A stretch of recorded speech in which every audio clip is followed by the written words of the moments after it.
यीशु मसीह के नाम से एक बार फिर से आप सबों को जय मसीह की। Hallelujah, praise the Lord. मैं खुदा का धन्यवाद देता हूँ कि उसने मुझे ये मौका दिया कि मैं एक बार फिर से उसका सामर्थी कलाम आप सबों के बीच में लेकर के आ सकूँ। और मेरे प्यारों, क्या आप जानते हैं कि प्रभु यीशु मसीह ने एक ऐसे चेले के बारे में बताया था कि जब तक वो परमेश्वर के राज्य को आते हुए ना देख ले तब तक वो चेला नहीं मरेगा। और वो चेला था अपोस्टल जॉन, प्रेरित यूहन्ना। तो क्या ऐसा हुआ? क्या प्रेरित यूहन्ना अमर हो गया या वो कभी नहीं मरा? और क्या वो आज तक जीवित है? और क्या उसने सचमुच परमेश्वर के राज्य को, यीशु मसीह के राज्य को इस दुनिया के अंदर आते हुए देखा? इन सब चीज़ों को आज हम डिटेल में समझने वाले हैं। और मेरे प्यारों, मैं आशा करता हूँ कि आज के इस वीडियो को देखने के बाद आपके सामने बाइबल का एक अलग पहलू खुल के आने वाला है। और आज के इस वीडियो को देखने के बाद आप बाइबल की भविष्यवाणियों को और अच्छे से समझने पाएंगे। मेरे प्यारों, हम जानते हैं कि जिस समय खुदावन यीशु मसीह इस दुनिया में थे उस समय इज़राइल के अंदर रोमी हुकूमत का शासन था और इज़राइली लोग गुलामी के अंदर थे। और उस समय रोमी लोग इज़राइलियों पर अत्याचार करते थे, उन पर जो है वो तरह तरह के सताव करते थे। और तब इज़राइली लोग एक मसीहा की आशा में थे कि यहोवा परमेश्वर का मसीह आएगा जो उसके राज्य को स्थापित करेगा और जो हमें हमारे दुश्मनों से आज़ादी दिलाएगा।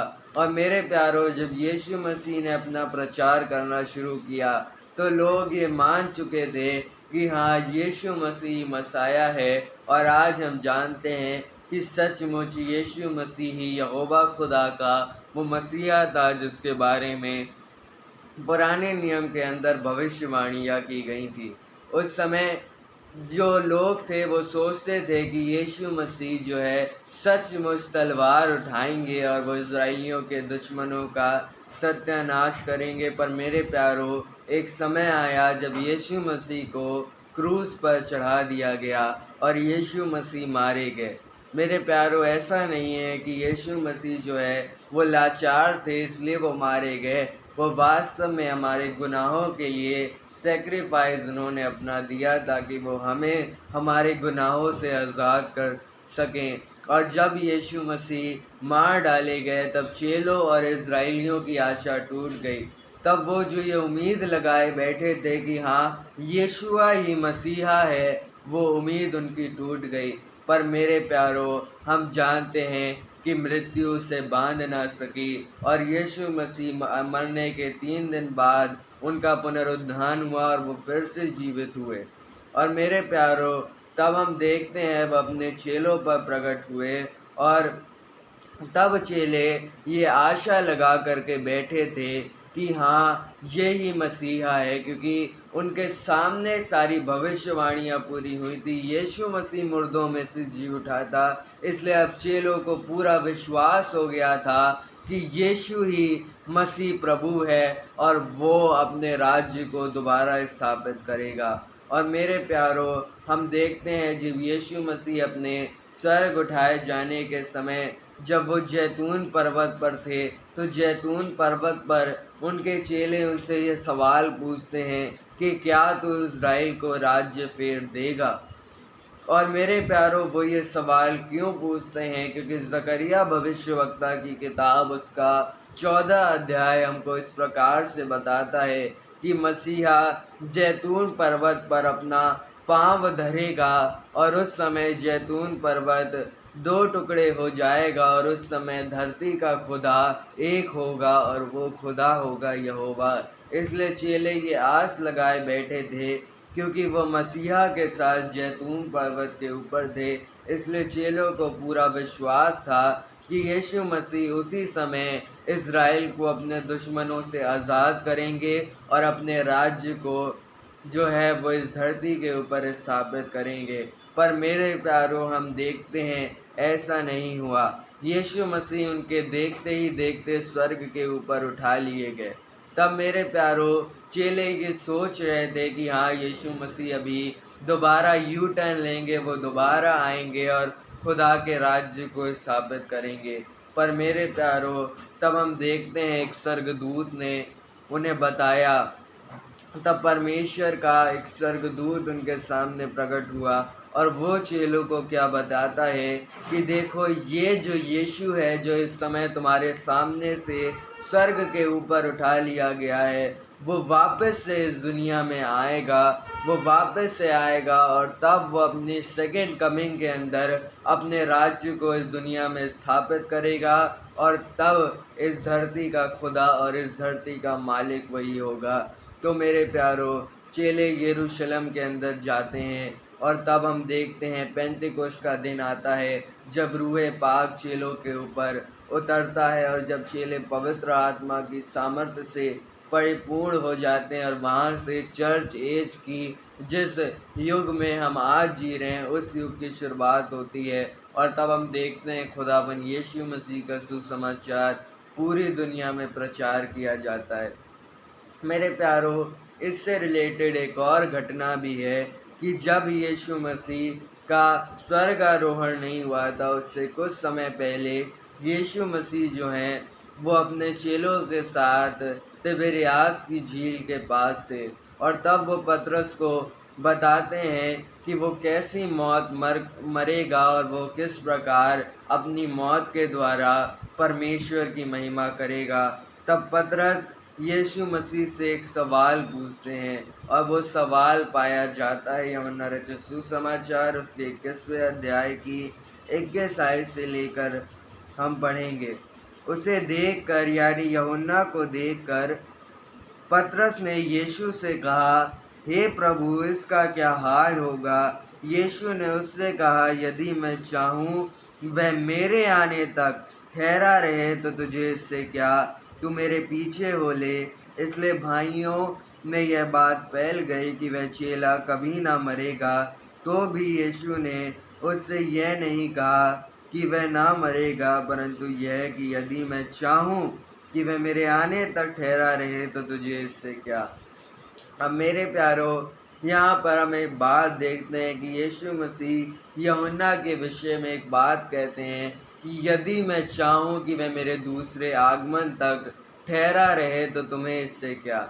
मेरे प्यारो, तब चेलों में ये बात फैल जाती है कि यूहन्ना अमर हो गया है, यूहन्ना कभी नहीं मरेगा।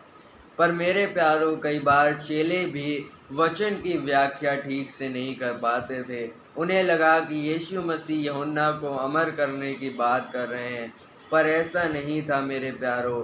यूहन्ना ने वास्तव में खुदावन यीशु मसीह को दोबारा आते हुए देखा था, पर उन्होंने फिजिकल रूप में नहीं बल्कि आत्मिक रूप में यीशु मसीह का दूसरा आगमन देखा था।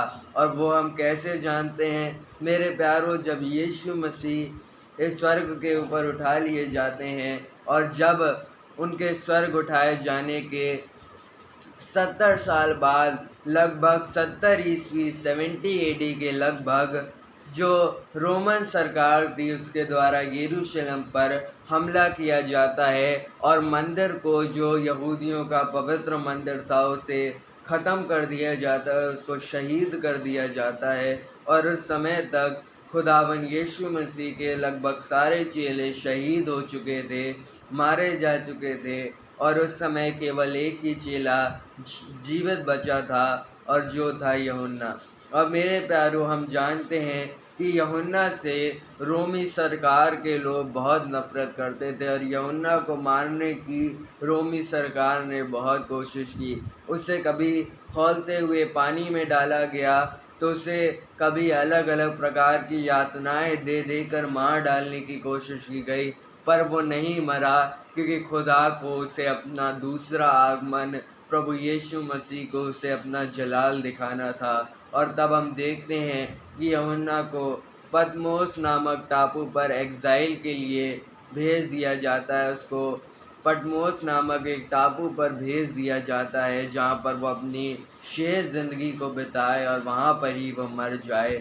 और वहाँ पर हम देखते हैं पटमोस नामक टापू पर एक बड़ी अद्भुत घटना हुई। वहाँ पर हम देखते हैं खुदावन यीशु मसीह ने उसे दर्शन दिया और पतमोस नामक टापू पर ही उसने बाइबल की अंतिम किताब को लिखा, जो है द बुक ऑफ रेवलेशन, प्रकाशित वाक्य की पुस्तक द बुक ऑफ रेवलेशन को उसने वहाँ पर लिखा। और वहाँ पर यूहन्ना से प्रभु कहते हैं कि जिन जिन चीज़ों को तू देख रहा है उन उन चीज़ों को तू वैसा ही उतार ले। और प्रभु यीशु मसीह वहाँ पर उसे अपना दूसरा आगमन दिखाते हैं। वो शारीरिक रूप में तो इस समय वो जीवित नहीं है, वो भले ही शारीरिक रूप से यीशु मसीह को दोबारा आते हुए नहीं देख पाया, पर उसने आत्मिक रूप से प्रभु यीशु मसीह का दोबारा आगमन देखा और उसने प्रकाशित वाक्य की पुस्तक लिखी, जो बाइबल की अंतिम पुस्तक है और जो हमें यीशु मसीह के दूसरे आगमन के बारे में और अंत के दिनों के बारे में सारी बातें हमारे सामने खोल करके रख देती है। और मेरे प्यारों, पहले अध्यायों में वो जो है वो 7 कलीसियाओं को संबोधित करता है, फिर वो एंटी क्राइस्ट को और झूठे भविष्यवक्ता को देखता है जिनके पास अद्भुत काम करने की सामर्थ्य दी गई थी। फिर वो और भी बहुत सारी चीज़ों को देखता है। वो एक पशु को देखता है जिसके 7 सर थे। वो एक स्त्री को देखता है जो कि एक वेश्या है, जो ड्रैगन पर बैठी हुई है। वो भेद बड़ा बेबीलोन, इस चीज़ को देखता है। और वो जो है आत्मिक रूप में वो उस दर्शन के अंदर यीशु मसीह का दूसरा आगमन देखता है। और वो देखता है कि यीशु मसीह एंटी क्राइस्ट को, यानी मसीह विरोधी को हरा कर जो है वो उसे आग की झील में डाला जाता है। वो शैतान को बंधनों के अंदर पड़ा हुआ और अथाह कुंड में डाले जाते हुए देखता है। और वो नए यरूशलेम और नई धरती का विजन देखता है। और वो स्वयं अपने आत्मिक रूप से यरूशलेम को, नए यरूशलेम को इस धरती के ऊपर स्थापित होते हुए देखता है। और वो देखता है कि यीशु मसीह ही जो है वो राज्य कर रहा है। और यीशु मसीह कैसे अंत के समय में जो है वो मेमना विजयी होता है, यीशु मसीह की जीत होती है, और कैसे जो है वो खुदा का राज्य इस धरती पर स्थापित हो जाता है। और अंत के दिनों के बारे में वो ये सारी चीज़ों को देखता है। और आज मेरे प्यारों, हम प्रकाशित वाक्य के समय के अंदर जी रहे हैं। मेरे प्यारों, हम ही वो अंतिम पीढ़ी हो सकते हैं जिस पीढ़ी के जो है वो इस धरती पर रहते हुए ही यीशु मसीह का दूसरा आगमन हो जाए। और ये बात हम कैसे जान सकते हैं? क्योंकि हमारे समय में इस प्रकाशित वाक्य की सारी भविष्यवाणियाँ पूरी हो रही हैं। हर एक निशानात जो प्रकाशित वाक्य के अंदर लिखा गया है, या पूरी बाइबल में जो कुछ भी अंत के बारे में लिखा गया है, वो हमारी पीढ़ी के अंदर हमको पूरा होते हुए दिख रहा है। मेरे प्यारों, बहुत सारे लोग जो हैं वो बाइबल के विरोध में कुतर्क देते हैं, बिना सर पैर की बातें कहते हैं। वो कहते हैं प्रकाशित वाक्य की किताब फेक है, यीशु मसीह फेक है, पूरी बाइबल को वो फेक बोल देते हैं। वो कहते हैं बाइबल तो केवल पौराणिक कथाओं की एक पुस्तक है, ये तो सिर्फ एक माइथोलॉजिकल बुक है और इसका वास्तविकता से दूर दूर तक कोई नाता नहीं है। तो ऐसे लोगों से मैं एक सवाल है मेरा, अगर ये बाइबल मुकद्दस एक फेक किताब है और यदि यीशु मसीह का दूसरा आगमन नहीं होगा, तो मैं आप लोगों से एक सवाल पूछना चाहता हूँ कि आखिरकार क्यों ये दुनिया प्रकाशित वाक्य के किताब के अंदर और घुसती चली जा रही है? क्यों ये बाइबल की सारी निशानियाँ, सारी नबूवतें पूरी हो रही हैं? मेरे प्यारों, इससे बात साबित हो जाती है कि बाइबल कोई मिथोलॉजिकल किताब, कोई कथा कहानियों की पुस्तक नहीं है। ये वास्तव में खुदा का कलाम है और इसमें झूठी बातें नहीं लिखी हुई। बाइबल भविष्यवाणियों से भरी हुई है और बाइबल के अंदर की ऑलमोस्ट लगभग सारी भविष्यवाणियाँ पूरी हो चुकी हैं। हम देखते हैं पुराने नियम से ही भविष्यवाणियाँ बाइबल के अंदर प्रदान की गई है।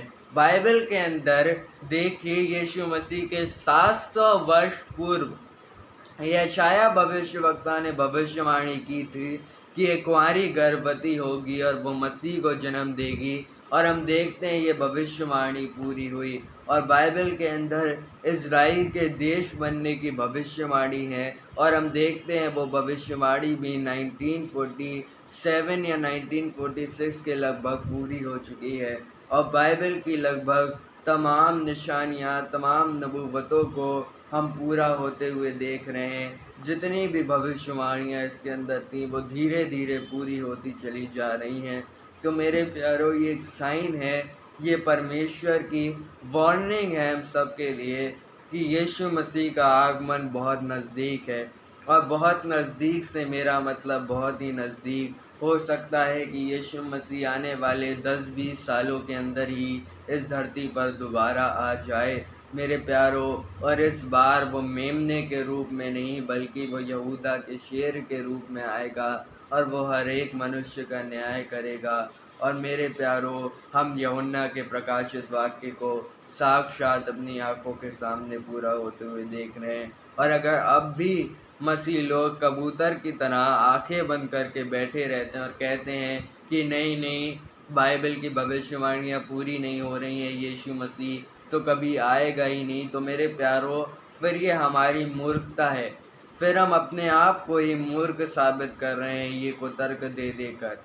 तो मेरे प्यारों, अब ये समय नहीं है कि हम और इंतज़ार करें, बल्कि अब ये समय है अपने आप को तैयार करने का, क्योंकि अब हम अंत के भी अंत के अंदर जी रहे हैं। और मेरे प्यारों, ये समय है यीशु की दुल्हन यानी कलीसिया के तैयार होने का और यीशु मसीह के लिए अपने आप को तैयार करने का। इसलिए अपनी देह को पवित्र करें, प्रार्थनाओं के अंदर, वचन के अंदर अपने समय को बिताएं और उस जीवित खुदा यीशु मसीह के हाथों में अपने जीवन को दे दें। मैं आशा करता हूँ इस वीडियो के द्वारा आपको बहुत कुछ जानने को मिला होगा। ऐसे ही बिब्लिकल वीडियोस को देखते रहने के लिए हमारे चैनल को सब्सक्राइब करें।